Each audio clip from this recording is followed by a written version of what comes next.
Hello everyone, তোমরা সবাই কেমন আছো? আশা করছি ভালো আছো। এই ছিল আমাদের ফার্স্ট ডে হোলি। দেখো আমি কিন্তু সেদিন শাড়ি পরিয়ে নিয়েছিলাম, কারণ আমার এবার ইচ্ছে ছিল যে আমি একটা হোয়াইট শাড়ি পরে আবির খেলবো। তো এই যে আমার বোনের বর এসে আমাকে ফার্স্টে আবিরটা খাইয়ে দিল। তো তারপর আমার বোন যেহেতু দেখলো আমি এত সুন্দর করে সেজে গুজে নিয়েছি, ও আমাকে কিন্তু সুন্দর করে আবিরটা মাখিয়ে দিল। তো তারপর এদিকে আমার বৌদিও চলে এসেছিলো, বৌদিকেও আবিরটা দিয়ে তারপর আমার বাড়ির লোকজনদের দিয়ে কিন্তু আমি একদম তৈরি হয়ে গেলাম বাইরে বেরোনোর জন্য। আর হ্যাঁ, আমাকে কেমন লাগছে অবশ্যই কিন্তু কমেন্ট করে জানিও। তো দেখো বাইরে বেরিয়ে দেখলাম আমার প্রিয় মানুষটি চলে এসেছে একদম পুরো ফানটা মেরে। তো ওকে তো একটু ভূত করা দরকার, কিন্তু না, আমি কিন্তু ভূত করিনি, যেহেতু আমার সাথে ওর ফটো ভিডিও করা বাকি ছিল। তো আমি সুন্দর মতো ওকে আবির দিয়ে, আর ওকে আমিও বলছিলাম যে আমাকেও যেন সুন্দর করে আবিরটা দেওয়া হয়, কারণ ফটো তো তুলতে হবে আগে, তাই না?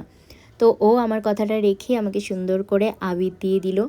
তো তারপর বলল চলো তোমার মা সবাইকে দিয়ে আসি। তো ভিতরে ঢুকতেই দেখি আমার মা দাঁড়িয়েছিল।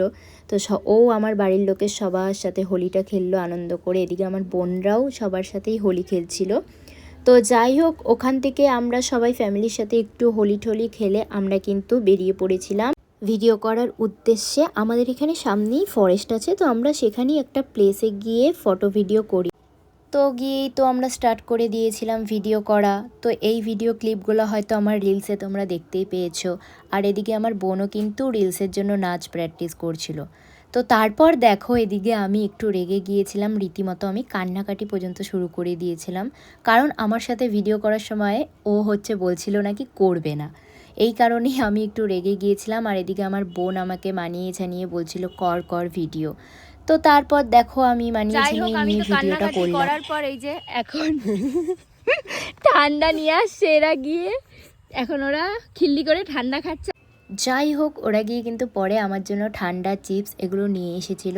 তো ওখান থেকে আমরা চলে গিয়েছিলাম আমার বোনের বাড়ি। ও ফ্রাইড রাইস, ছোলার ডাল, চিকেন বানিয়েছিল আর সেটাই আমাদেরকে দিয়েছিল। ওটাই খেয়ে দেখছিলাম ও কেমন বানিয়েছিল। আর আমার বোনের রান্না কিন্তু হেভি টেস্ট হয়। আমরা কিন্তু এভাবেই আড্ডা মারছিলাম আর সবাই মিলে বসে বসে ওদের ছাদে গল্প করছিলাম। সবাই একসাথে থাকলে তো হই হুল্লোড় হবেই, তাই না? তো যাই হোক, ওখান থেকে আমরা বেরিয়ে চলে গিয়েছিলাম মিষ্টির দোকানে, যেহেতু ওরা বলছিল নাকি মিষ্টি খাবে। আবার চোটটা দেখো খালি। তো আমরা কিন্তু হোলির দিন এইভাবেই সবাই মিলে এনজয় করেছিলাম সারাটা দিন। তো আমার এই ছোট্ট মিনি ভ্লগটি কেমন লাগলো, যদি ভালো লেগে থাকে অবশ্যই একটা লাইক কমেন্ট করে দিও। আর হ্যাঁ, আমাদের কিন্তু ডে 2 এর ভ্লগটা আসবে অতি শীঘ্রই। তো এই ভ্লগটা আমি এখানেই শেষ করছি। তো চলো টাটা।